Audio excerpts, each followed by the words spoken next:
জামাত শিবিরের হত্যা ছিল আগে, বর্তমান লামুজহাবি হানাফি মাযহাবের সম্বন্ধে সে অন্য আলোচনা করে তাকে প্রতিমূর্তি বানানো হয়ে গেছে।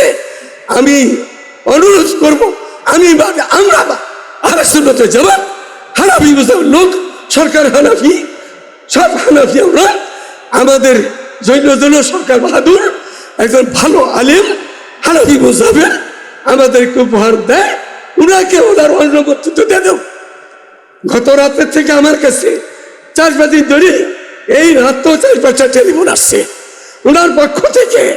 উনি সরাসরি, আমি বলছি আমি ওনার সাথে এই সপ্তাহে কথা বলবো না, আগামী সপ্তাহে বলবো, এই সপ্তাহে বলবো না।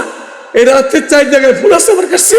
উনি আজকে সকালে মধুপুর যাইতেছিল, আজকে সকালে মধুপুর দেওয়ার জন্য উনি পেরেশান হয়ে গেছিল। আমি বলছি উনি মেহমান, সরকারি মেহমান আসবে, আমি ওনার সাথে এখন কথা বলবো না, আগামী সপ্তাহে বলবো। উনি যেন আগামী সপ্তাহে দরকার হয় আসে। আমার শুনেই লোক, আমাদের কিছু লোকেরা, উনি লামহাজাবি না, উনি হলো হানাফি মাযহাবের, ওনার দাদা হানাফি মাযহাবের, ওনার নানা ছিল লামহাজাবি, আমি লামহাজাবি না। তা আমি আমাদের লোকদের বললাম এই রাত্রে যে এই কাজটা করেন, উনাকে পত্রিকা দিতে কর আমি হানাফি মাযহাবের লোক, লামহাজাবি না। তাদের আর কোনো ঝগড়া থাকে না, কেন এটা এই মতো হইতেছে না। উনি আমার কাছে আজকে সকালে যাওয়ার কথা ছিল, আমি বলছি আমার সাথে আমি কথা বলতে পারবো না, আমি আগামী সপ্তাহে যদি আসে বলবো। এই যে বলবো আপনি খুব তাড়াতাড়ি পত্রিকা দিয়ে দেন, আমি হানাফি মাযহাবের ভুল থাকলো আমি ভুল ক্ষমা চাইতেছি, হানাফি মাযহাবের মতো কাজ করবো, হানাফি হয়ে থাকবো, লামহাজাবি থাকবো না। এটা বলেন সব ঠিক হয়ে যাবো না। বিষাক্ত কথাগুলো লেখা আছে এখানে, যারাই কাজটা দিচ্ছে টেবিলের মধ্যে, আজকে না হলে এটা রাখতেন কেন, এখানে না হলে রাখলেন যা বলেছে। আমি আমাদের সরকারকে বলবো এটা আপনি না করা আপনার জন্য ভালো হবে। যে করে দিয়ে গেছে সুদখোরের রাজা ছিল, ঘরে ঘরে সুদ ঢুকাইছে ইউনূস, এই ইউনূস সর্বনাশ করে গেছে অল্প কয়েকদিন দেশকে, খুনিরা পলে গেছে, ইউনূস আইসা সর্বনাশ করে রেখে গেছে দেশকে।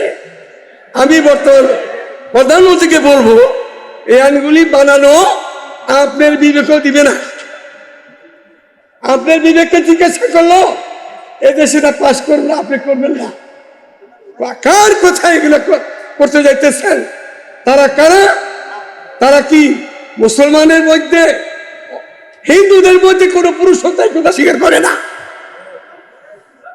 হিন্দুদের মধ্যে কোনো পুরুষ নারী হওয়া, নারী পুরুষ হওয়া স্বীকার করে না। খ্রিস্টানরা করে না, ইহুদিরা করে না, দুনিয়া ভরা করে নাই।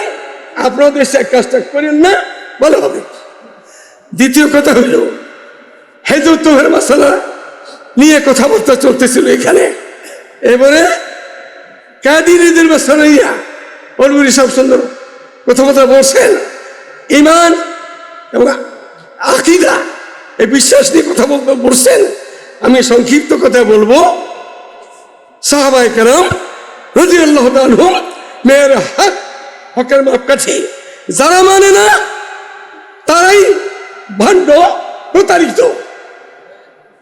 যারা মানে না তারাই ইসলামের নামে হোক, অন্য নামে হোক, সাহাবায়ে কেরামকে যাদের দিন পাইলাম তাদেরই মানবো না, মানতে পারবো না, এরকম লোক ধর্মের শত্রু তারা।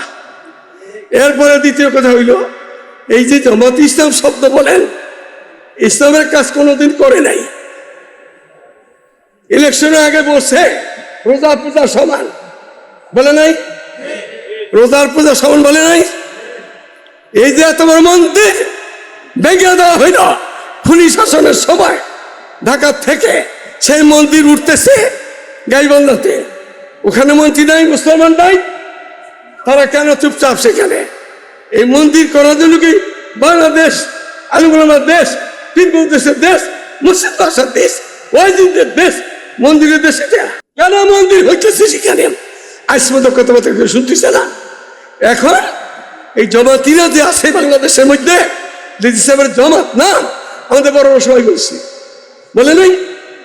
আমাদের বড়রা সবাই বলে গেছে জামাত শিবির আবুল আল্লাহ মওদুদীর জামাত, জামাত ইসলাম না। আমি মনে করি বলে থাকি জমের হাতে ইসলাম, ইসলামকে শেষ করার জন্য এই জামাতটা কাজ করতেছে। এই জন্য আমরা আপনাদেরকে বলবো, আল্লাহ তাআলা যেন আপনাদের এই বসা উঠা করা এটা তোমরা রাস্তাতে গিয়েছে পিসাব আসতে আইসা বলবে কেন, তুমি ভালো লাগে